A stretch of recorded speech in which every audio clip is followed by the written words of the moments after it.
মৰমৰ ছাত্ৰ ছাত্ৰীসকল, ক্লাছ টিউটৰ ইউটিউব চেনেললৈ তোমালোকে সকলোকে স্বাগতম জনাইছোঁ। আজি আমি অসম জাতীয় বিদ্যালয়ৰ ক্লাছ 3 নতুন বিজ্ঞান বিষয়টোৰ পাঠ নম্বৰ 2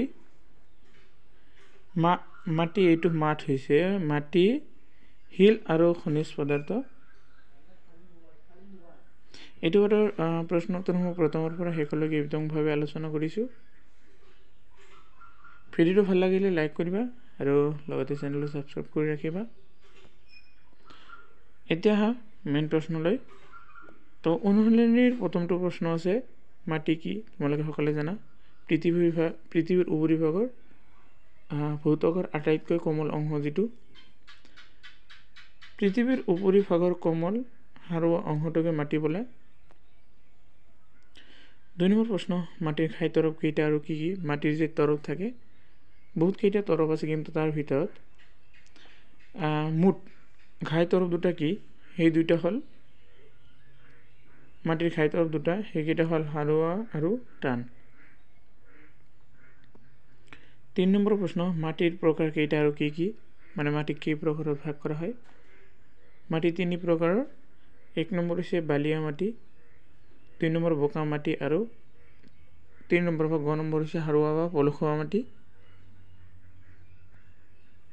4 নম্বৰ প্ৰশ্ন কৈছে, গছ গছনি মাটি কেনেদৰে সংৰক্ষণ কৰে? উত্তৰ, গছ গছনিয়ে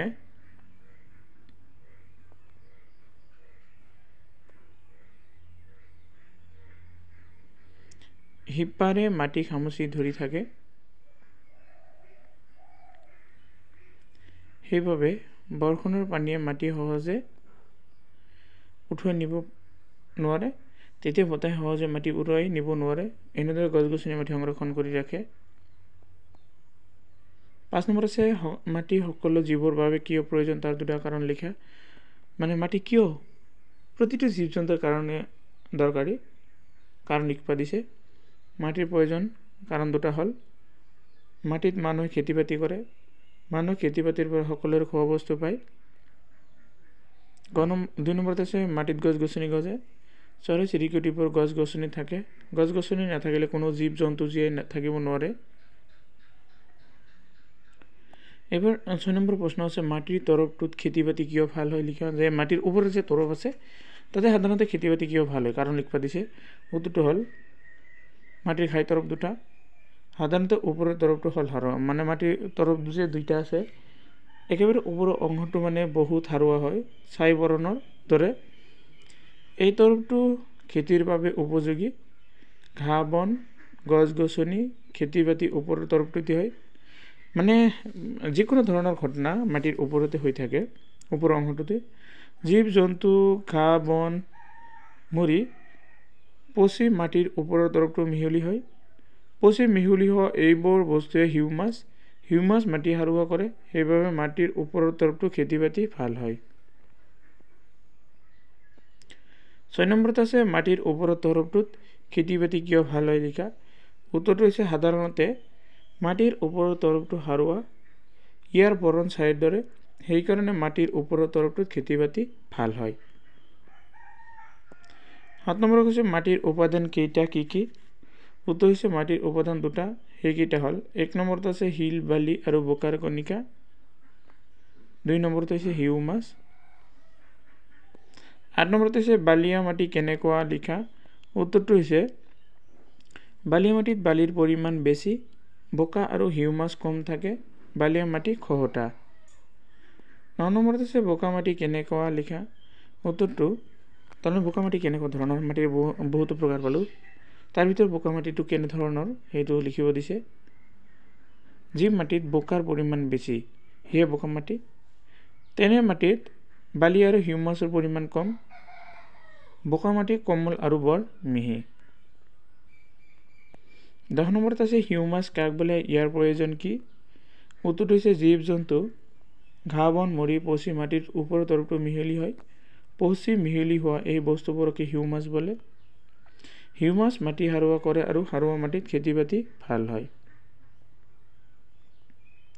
তাৰপিছত 11 নম্বৰত আছে, সাৰুৱা মাটিয়ে জীৱক বেছি সহায় কৰে কিয় বাৰু? উত্তৰটো হৈছে সাৰুৱা বা পলসুৱা মাটিত বালিৰ দানা, বোকাৰ কণিকা আৰু হিউমাছ মিহলি হৈ থাকে। তিনিওটা পৰিমাণ প্ৰায় একে পৰিমাণতে থাকে। সাৰুৱা মাটিত ঘাঁহ বন গছ গছনি খেতি বাতি কৰা হয়। ঘাঁহ বন গছ গছনি নাথাকিলে কোনো জীৱ জীয়াই থাকিব নোৱাৰে, গতিকে সাৰুৱা মাটিক জীৱক বহুত সহায় কৰে। 12 নম্বৰত আছে টান শিল এটা কেনেকৈ ধুলিলৈ সলনি হ'ব পাৰে? উত্তৰটো হৈছে ৰদ বতাহ। ধুমুহা বৰষুণে খুব লাহে লাহে শিলবোৰ ভাঙি পেলাই। সৰু সৰু শিলবোৰ আকৌ ভাঙি বালিলৈ সলনি হয়। ধুমুহা বতাহ নদীৰ সোঁতত বালিবোৰ ধুলিলৈ সলনি হয়। তো তোমালোকৰ 13 নম্বৰ প্ৰশ্ন আছে শুদ্ধ উত্তৰটোত টিক চিন দিয়া, মানে সঠিক চিহ্নত টিক দিব দিছে। ক নম্বৰত আছে ধান খেতি সকলো মাটিত ভালদৰে হয় নহয়, এইটো হ'ব নহয়। খ নম্বৰত আছে মাটিৰ তলৰ তৰফটো গছ গছনিৰ বাবে উপযোগী হয় নহয়, এইটো হ'ব নহয়, কাৰণ মাটিৰ তলৰ মাটিৰ তলৰ তৰফটো গছ গছনিৰ বাবে উপযোগী নহয়, নহয় হ'ব।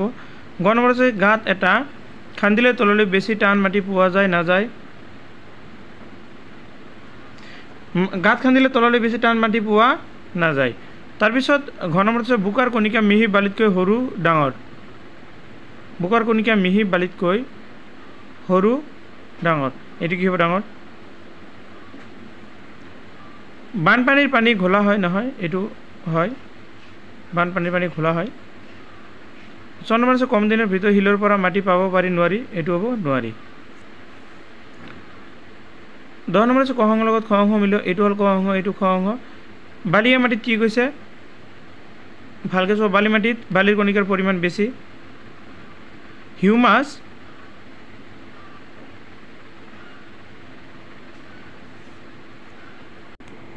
দিয়াই আছে। হিউমাছ মাটিৰ লগত মিহলি হৈ থকা মৰা পচা জীৱদেহৰ অংশ। বোকা মাটিত বোকাৰ পৰিমাণ বেছি। মৰুভূমিত প্ৰচুৰ পৰিমাণে বালি থাকে। আৰু 5 নম্বৰত গছ গছনিয়ে বায়ু বিশুদ্ধ কৰি ৰাখে। তো তোমালোকৰ ভিডিঅ' এইখিনিলৈকে, আৰু ধন্যবাদ সকলোকে ভিডিঅ'টো চোৱাৰ বাবে।